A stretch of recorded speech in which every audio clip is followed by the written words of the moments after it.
네, 그럼 지금부터는 앵커 브리핑을 통해서 인사이트 얻어가 보도록 하겠습니다. 앵커님, 오늘 첫 번째로 짚어볼 포인트 무엇일까요? FOMC 후유증이라고 정해봤습니다. 왜 이렇게 얘기했냐면 네. 어제 이제 미국의 중앙은행인 이제 연준이 금리를 올렸지 않습니까? 네. 50bp를 올렸는데 오늘은 이 유럽의 중앙은행 그리고 이제 스위스 영란은행의 금리 인상이 있었습니다. 금리 인상이 있었다라는 그 자체는 사실은 뭐 새로운 뉴스는 아니지만 이 ECB 라가르드 총재의 발언이 조금은 셌어요. 시장이 지금 유럽의 중앙은행이 올리는 그 금리의 수준이 있을 거지 않습니까? 그거보다 더 높게 올리겠다. 그러니까 초긴축적인 발언을 하다 보니까 유로화가 단기적으로는 상승하다가 이렇게 되면은 유럽은 미국보다는 경제 체질이 지금 굉장히 약한 수준이지 않습니까? 그래서 물가를 잡기 위해서 긴축을 강하게 한다라는 얘기인데 그럼 유럽의 경기는 보다 더 침체 수준으로 빠지지 않겠냐. 그러면서 유로화가 급락하기 시작합니다. 그러면서 달러화가 강세를 보이고 달러 강세로 인해서 대부분의 위험 자산이 약세를 갈 수밖에 없었던 그런 하루였다. 그래서 FOMC 후유증이라고 좀 말씀드릴 수 있을 것 같습니다. 네, 경기 침체에 대한 우려가 짙은 시장인 것 같습니다. 그렇다면 이제 두 번째 포인트는 어떻게 짚어볼까요? 두 번째 포인트는 이 긴축하고도 연결이 돼요. 이 고용 지표라고 하면 되는데 사실 이 여기서 말씀드리는 고용 지표는 우리가 월간 단위로 발표되는 고용 지표가 아니라 매주마다 신규 실업 청구 수당이라 그래서 네. 미국에서는 이제 주간 단위로 이제 해고자들 위주로는 이 돈을 주거든요. 네. 그러니까 잡을 구하기, 그러니까 일자리를 구하기 전까지의 어떤 생활을 위해서 실업 보험이라고 보시면 되는데 이게 시장 예상치보다 또 낮게 나왔어요. 그만큼 고용이 잘 되고 있는 거예요. 고용이 잘 되고 있고 실업수당을 청구한 사람이 없다 보니까 자 그러면 어제 FOMC가 끝나고 나서 고용지표가 너무 좋게 나온다. 그리고 파월 연준 의장은 이제 물가도 물가지만 노동시장, 고용시장이 너무 타이트하고 과열되어 있다라는 점을 지적을 했는데 오늘 바로 고용지표가 잘 나오다 보니까 야 이거 예상보다 긴축이 더 강해지는 거 아니냐. 아니면 긴축의 레벨이 조금 5%대에서 상당 기간 오래되는 거 아니냐라는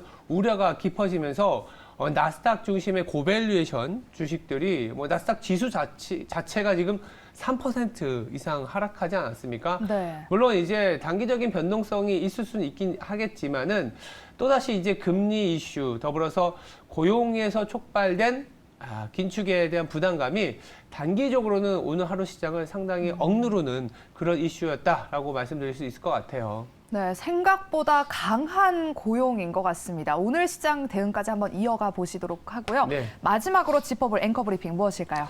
세 번째는 이제 조금 있으면 연말이지 않습니까? 맞아요. 산타랠리. 이야기가 저희 많더라고요.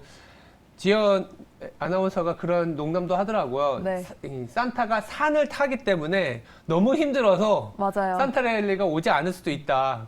그럴 가능성이 있는데 어떻게 보면 1비 하지 말아야 되지 않겠냐라는 측면에서 말씀을 드리고 있습니다. 어떻게 얘기를 드릴 수 있냐면 긴축 국면이 후반으로 가는 건 맞는 것 같아요. 그래서 금리에 인한 하락 변동성, 물론 오늘 하루는 급락이 나오긴 했지만 추세적으로 하락하는 그런 가능성은 좀 없는 것 같은데 문제는 뭐냐?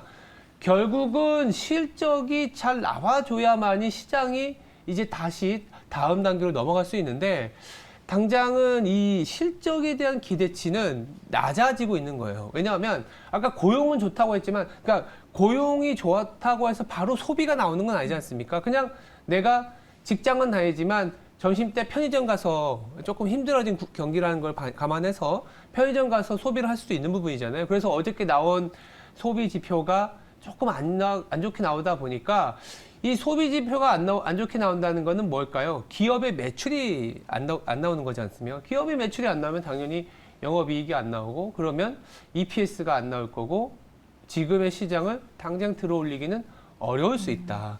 그래서 시장에서 지금 찾고 있는 아이디어가 뭐냐면 상단이 막혀 있으니까 정부가 소화해 줄 수 있는 정부 정책 수혜지를 가거나 아니면 미리 투자를 해서 투자에 대한 기대가 좀 유입이 될 수 있는 설비 투자 관련 주거나 이런 식의 어떤 종목 찾기로 전환이 되는 거지. 아, 산타랠리 없으니까 시장에 이제 또 2,300 깨지고 또 내려가는 거 아니냐 이런 우려를 하실 수 있겠지만요. 2,300이 또 깨지면은 우리 시장은 또 굉장히 매력적인 가격으로 들어가기 때문에 시장은 또 하방도 막히고 상방도 막힌 그런 장이 연출되지 않겠나. 그래서 산타가 굴뚝으로 들어오다가 딱 막혀버린 시장인 것 같아요. 사실 산타랠리라는 게 뭐 정확한 정의가 없다 보니까 네, 맞아요. 뭐 어떻게 해석하느냐에 따라서 이게 또 의미가 달라질 수 있기 때문에 이 산타랠리에 대한 논쟁이 좀 있는 것 같습니다. 우리 앵커님께서 이렇게 세 가지 포인트 짚어주신 포인트들 잘 오늘 시장까지 유념하시면서 대응해 보시고요. 네. 그럼 더 자세한 이야기는 계속해서 이어지는 순서 통해서 투자 인사이트를 한번 얻어보도록 하겠습니다. 지금까지 앵커 브리핑이었습니다.